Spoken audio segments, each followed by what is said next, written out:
ஜெபதூபத்தை ஏறெடுக்க வேண்டும். ஒவ்வொரு வீடுகளிலும் வேலை முடித்துட்ட பெண்கள் வீட்டு வேலைக்கு போகாமல் வீட்டில் இருந்தோமா என்றால் வெளி வேலைக்கு போகாமல் வீட்டில் இருந்து நம்ம கர்த்தரை துதிக்க வேண்டும். ஒவ்வொரு நிமிஷத்துல துதித்து கொண்டே இருக்க வேண்டும். கிச்சன்ல வேலை பார்த்தா கூட கர்த்தரை துதிக்கணும். கிச்சன்ல வேலை பார்த்தாலும் வெளியில பாத்திரம் விளக்கினாலும் கர்த்தரை துதிக்கணும். எக்காலத்திலும் கர்த்தரை ஸ்தோத்திரிப்பேன், அவர் துதி எப்பொழுதும் என் வாயில் இருக்கும். எந்த காலத்திலும் கர்த்தரை ஸ்தோத்திரிப்பேன், அவருடைய துதி என் வாயில் இருக்கும். கர்த்தரை துதிக்கிற வார்த்தைகள் நம் வாயில் இருந்து கொண்டிருக்கும். பிரயாணத்தில் இருந்தாலும் வாகனத்திலே சென்று கொண்டிருந்தாலும் கர்த்தரை துதிக்க வேண்டும். ஸ்தோத்திரம் ஸ்தோத்திரம் ஸ்தோத்திரம் ஸ்தோத்திரம் பலியிடுகிறவர் தேவனை மகிமைப்படுத்துகிறார். கர்த்தரை மகிமைப்படுத்திக் கொண்டிருக்க வேண்டும். கர்த்தருடைய பிள்ளைகள் கர்த்தரை துதித்துக் கொண்டிருக்க வேண்டும். கர்த்தரை நீ துதித்துக் கொண்டே இருக்கும் போது, கர்த்தரை ஸ்தோத்திரித்துக் கொண்டிருக்கும் பொழுது நீ எப்படி இருக்கிறாய்? நெருப்பாய் இருக்கிறார். அல்லேலூயா. எப்படி இருக்கிற? நெருப்பு தக்க தக்க தக்கன்னு எரிஞ்சிட்டு இருக்க. அந்த எரியிற இடத்துல எதுவுமே வராது.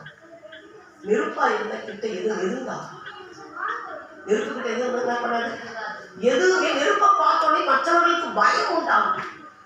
நம்ம கிட்ட எது நெருங்காது. கர்த்தருடைய பிள்ளைகளாக இருக்கிறனா அவரை துதித்துக் கொண்டே இருக்க வேண்டும். அவரை பாடல் எதுக்காக பாடுகிறோம்? கையை எதுக்காக தட்டுகிறோம்? ட்ரம் எதுக்காக அடிக்கிறோம்? ட்ரம் அடிக்கிற காரணம் என்ன? கையை தட்டுற காரணம் என்ன? அவரை துதிக்கிற காரணம் என்ன? அல்லேலூயா. வானத்தை படைத்தவர், பூமியை படைத்தவர், சிறு பிள்ளைகளுக்கு துதிக்க சொல்லி கொடுக்கணும். நம்ம வீட்டில் ஒவ்வொரு சாயங்காலமான குடும்ப ஜபம் ஒன்று நடக்கும். சாயங்காலத்தை என்ன நடத்தணும்? ஜபம் நடத்தணும்.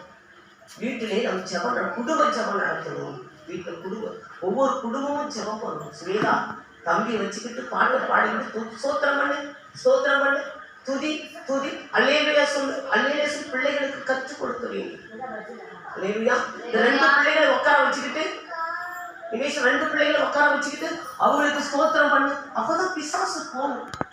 அவன் எடுத்து பயன்படுத்தணும். இந்த தாறுமாறா சிந்திக்க வைத்து நடக்க வச்சு நம்மள அடிக்க வைக்கிறான். அல்லேலூயா. உட்கார வச்சு சாயங்காலம் ஆனா என்ன பண்ணணும்? அவளை உட்கார வச்சு பாட்டு பாடுங்க, வசனம் சொல்லுங்க, துதிக்க துதிக்க. அல்லேலூயா. பிள்ளைகளுக்கு நாம் துதிக்க சொல்லிக் கொடுக்க வேண்டும். நாம் துதிக்க வேண்டும். நாம் என்ன பண்ண வேண்டும்? துதிக்கணும். கர்த்தரை துதிக்கணும். நம்ம கவனிக்கிறான். கர்த்தரை துதிக்கிறோமா? இல்லை உட்கார்ந்து அழகா படம் பார்த்துக்கணும், சினிமா பார்த்துக்கணும், உட்காந்து கதை பேசிட்டு கொண்டு இருக்கிறோமா? டைம் வீட்டில் இருந்தா போர் அடிக்குதுன்னு உட்காந்து கதை பேசுகிறோமா? இல்லை தேவையில்லாத கதை பேசுகிறோமா? இல்லை சினிமா பார்க்குறோமா? இல்லை தேவையில்லாத செல்லை பார்த்து உட்காந்து இருக்கிறோமா? எல்லாம் கர்த்தர் கவனிக்கிற. கர்த்தருடைய பிள்ளைகளே, இன்றைக்கு நாம் சுகமாக இருக்கிறோம் என்று சொன்னால் அது கர்த்தருடைய மிகுந்த கிருபை. அநேகருக்குள்ளே விளைவியங்கள் இருக்குது. அநேகருக்குள்ளே பிசாசினால் பிடிபட்டவர்களால் அநேக பேர் ஜெயிலில் இருக்கிறாங்க. அநேக சிறையில் நிறைய பேர் இருக்காங்க. நிறைய பேர் எங்கே இருக்கிறாங்க? இதில் இருக்காங்க, ஹாஸ்பிட்டல் இருக்காங்க. பல விதத்திலே மக்கள் பாதிக்கப்பட்டிருக்கிறார்கள். கர்த்தர் நம்மளை நன்றாக வைத்திருந்தால் அவர்களுக்காக நாம் செவிக்கிறவர்களாக இருக்க வேண்டும். அல்லேலூயா. அவர்களுக்கு செவிக்கணும், மற்றவர்களுக்காக செவிக்கணும். கர்த்தரை துதிக்க வேண்டும், கர்த்தரை பாட வேண்டும், அவரை புகழ வேண்டும், அவரை போற்ற வேண்டும், புகழ வேண்டும். எனக்கு ட்ரைனிங் கொண்டு வச்சிருந்தாங்க விழுப்புரத்தில். ட்ரைனிங் எடுத்துருக்க வேலை மும்பரமாக சொல்லியிருந்தேன். என் உள்ளத்தில் கர்த்தரை நான் பாடிக்கிட்டே இருக்கிறேன். என் உள்ளத்தில் நான் திடீர்னு என்னை அறியாமலே அவர் மேலே உள்ள பாசம் அவர் இருக்கிறதுனால தான் நம்ம இருக்கிறோம். அவர் இல்லைன்னா நம்ம கிடையாது. அல்லேலூயா. அப்போ எனக்கு ஒரு பாடலை தேவன் கொடுத்தார். என் உள்ளத்தில் நானே எடுத்து பாடணும் ஒரு பாடல். அதான் உன்னதமானவர் என் உயர்ந்த அடைக்கலமே, உன்னதமானவர் என் உயர்ந்த அடைக்கலமே, சர்வ வல்லவரே சாந்த சொருபியவர், சர்வ வல்லவரே சாந்த சொருபியவர், உன்னதமானவர் என் உயர்ந்த அடைக்கலமே. அல்லேலூயா. நீர் என்னை தெரிந்து கொண்டீர், உம்மை நான் துதிப்பதற்கு. நீர் என்னை தெரிந்து கொண்டீர், உம்மை நான் என் பின்னே வாருங்கள் என்று மனிதனை பிடிப்பதற்கு, என் பின்னே வாருங்கள் என்று மனிதனை பிடிப்பதற்கு, உன்னதமானவர் என் உயர்ந்த அடைக்கலமே. உன் வழிகளில் எல்லாம் உன்னை தூதர்கள் காத்திடுவார். உன் வழிகளில் எல்லாம் உன்னை தூதர்கள் காத்திடுவார். உன் பாதங்களில் இடராதபடி தம் கரங்களில் ஏந்திடுவார். உன் பாதங்களில் இடராதபடி தம் கரங்களில் ஏந்திடுவார். உன்னதமானவர் என் உயர்ந்த அடைக்கலமே. தாய் உன்னை மறந்தாலோ நான் உன்னை மறப்பதில்லை. தந்தை உன்னை வெறுத்தாலோ நான் உன்னை வெறுப்பதில்லை. தாய் உன்னை மறந்தாலோ நான் உன்னை மறப்பதில்லை.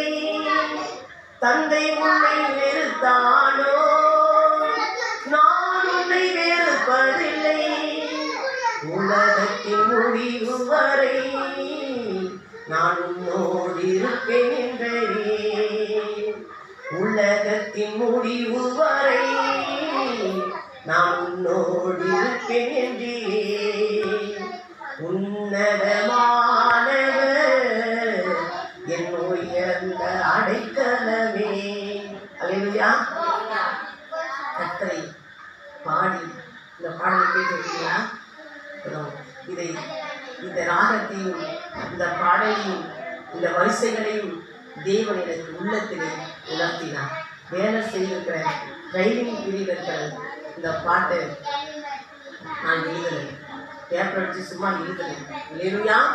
சார் ஒரு கிறிஸ்டின் சார் தான் வந்து அவர்கிட்ட நான் பாடி கேட்டேன். நல்லா இருக்கம்மா அந்த பாட்டு, சூப்பராக பாட, நல்லா இருக்கம்மா, நல்லா இருக்க சார், நல்லா இருக்கம்மா அந்த பாட்டு. அல்லேலூயா. ரொம்ப நன்றாக இருக்குது. கர்த்தருடைய பிள்ளைகளே, அவரை நான் உன்னை தெரிந்து கொண்டேன். உண்மை நான் துதிப்பதற்கு, தேவன் நம்மை தெரிந்து கொள்வது துதிப்பதற்காகத்தான், ஜெபிப்பதற்காகத்தான், அநேகர் மீட்டெடுப்பதற்காகத்தான். மீட்கப்படும் கர்த்தருடைய பிள்ளைகளில் மீட்கப்பட்டவர்கள், நீங்கள் ஆசீர்வதிக்கப்பட்டவர்கள், நீங்கள் பாக்கியவான்கள். நீங்க பாக்கியவான்கள். இந்த சின்ன சின்ன பிரச்சனையை பார்த்து நான் சபிக்கப்பட்டவள் என்று சொல்லாதீர்கள். அல்லேலூயா. இதெல்லாம் பிரச்சனை கிடையாது. நித்தியமாய் ஒருவன் நரகத்துல அழிய போறானா அதான் பிரச்சனை புரியுது. இன்னைக்கு அடிச்சு போவோம், நாளைக்கு நல்லா சந்தோஷமா இருக்கும். இன்னைக்கு எனக்கு கை வலிக்க, நாளைக்கு நல்லா போயிடும். அல்லேலூயா. இன்னைக்கு சாப்பாடு இல்லாமல் நாளைக்கு சாப்பாடு கொடுத்துருவார் ஏசப்பா. நாளைக்கு சாப்பாடு நீ இன்னைக்கு 1000 ரூபாய் இருந்தாலும் நாளைக்கு 2000 ரூபாய் சேர்த்து அவர் கொடுத்துருவார். எப்படி உனக்கு படி இறந்துருவார். அவரோட கூட இருக்கிறா. நாம் அவருடைய பிள்ளைகள். நம்முடைய பாவங்கள் மன்னிக்கப்பட்டிருக்கிறது. நாம் பாக்கியவான்கள். அல்லேலூயா.